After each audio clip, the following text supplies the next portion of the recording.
Hello everybody, Big Planes here, and today I have got a lot of very exciting progress to share with you on the 787 project. So the first thing you're probably going to notice is that it is clean on the table. Yeah, I finally took the time to clean the table, but more importantly than that, the 787 has made an enormous amount of progress since you last saw it. So you last saw it flipped upside down on this table. I finally took the time to flip it back over and finish up some smaller details on it. Now, to be clear, this thing is not 100% done, this section. It is mostly done. I still need to add a few little bits throughout here, and I still need to add the flap tracks to go under the wing. Those will be in the next order since I kind of forgot about them. But other than that, we're getting very close. Or actually, this thing is done. And I am moving on to the next segment of this plane, which is super exciting because this, I'm not going to lie, this is the really boring segment because there's a lot of repetition. So you build one wing, like I believe I started with this wing. I built that, and then I built the engine, and then I'm like, yay, great. And then, crap, I have to build another wing, so it gets very boring, and it's very, very labor intensive. This thing weighs a ton already. It's a workout to lift it every time. But yeah, it's finally done, and I'm pretty happy with it. It took a lot of time and effort to try to get some things, or some things I'm still not completely satisfied with, and you can kind of see the techniques I used on there. I did use the curved slopes on the bottom. I'm going to insert some pictures right now so you can see them. So yeah, this is definitely something that was very fun. I wanted to use those curved slopes on the top and on the bottom because I think it really looks good. As you can see there, the landing gear does function 100% like it would on the real aircraft as well. And I'm very happy with how it turned out. Sorry, I just had to insert pictures here because I sort of forgot to film it, and I don't want to have to flip this thing all the way over again just to show you the bottom. So after we get past that, you get to see that the wing curvature is about where it should be. And I'm going to demonstrate the flaps to you right here. These flaps work in a very simple manner. You just pull them out like this. Oh, let's see if I can do this one-handed like so. And then they just fold down like that. So that's how those work. And then these, very simple as well. You just fold them right down like that. That's how the flaps work. And I'm actually quite satisfied with how they work. It was very hard to get them because I used bricks on side construction for a large portion of the wing. So yeah, I'm pretty satisfied with how those function. The engines here, a closer look at those. Again, I always film where there's a bunch of light behind it, so it's hard to see the fan blade, but you can kind of see it in there. I'm not going to turn them on for this video, and that's because the battery packs are right here, and that supports blocking where I would stick my finger in to turn it on and off, because usually this cover right here would be on the bottom, and I'll just stick this in when I want to close it, and I'll pull this out when I want it to turn them on and off. So the light battery box, or the battery box for the light, is held down here, and the battery box for the motors are held down there.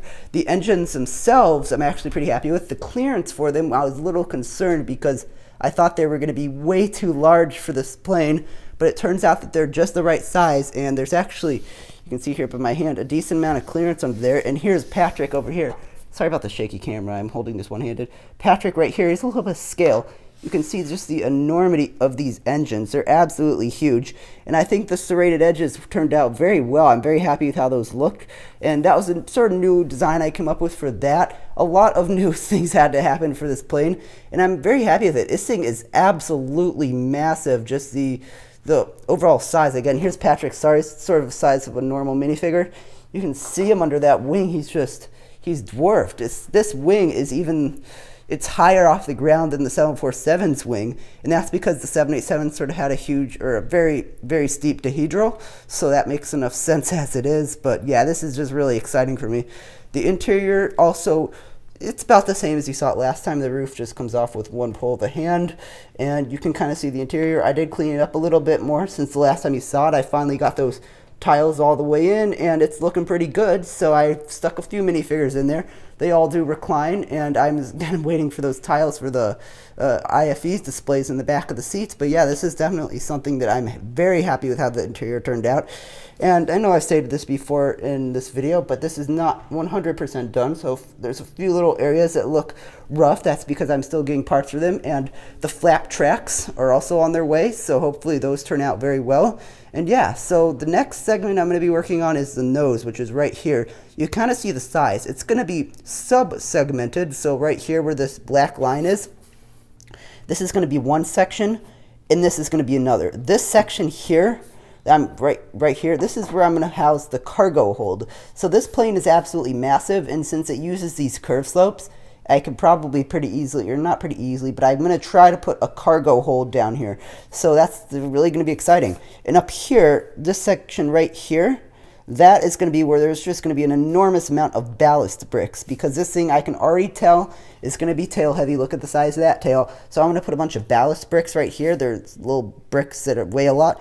And then up here, this will be where the nose gear and all the nose stuff is. Hopefully I can get the nose right soon enough on this aircraft. You know how much I struggle with building noses, so I do think they turn out okay. This is the nose on the 737, the Constellation 747. So yeah, I hope that turns out okay, but that's probably going to be the next update. That's probably what I'm going to be doing this next month with the budget I have allowed. And then the next month after that, which will probably be, so what is this? October? November. Okay, the nose will be November, and then I'll start the tail in December. So that's my hope. I'm not sure if I'm going to be able to stick to that schedule, but I have stuck to this schedule decently well. This wing has taken multiple months because I order parts, I build a little, only to realize that I need more parts, or I need a certain part, and I just can't keep going without that part, so I have to wait for another Bricklink order to show up. It's a vicious cycle, but it does pay off because I make less compromises using this, but it does take longer to build the actual model. So I'm going to wrap this video up. I know it's already going into 6 minutes almost, and I want to be able to build more on this. So another update should be hopefully coming soon. I have to order the parts for the nose, so it may be a little while, but I'm quite happy with the progress that has been made so far. So that's all I really have for this video. I hope that you enjoyed it.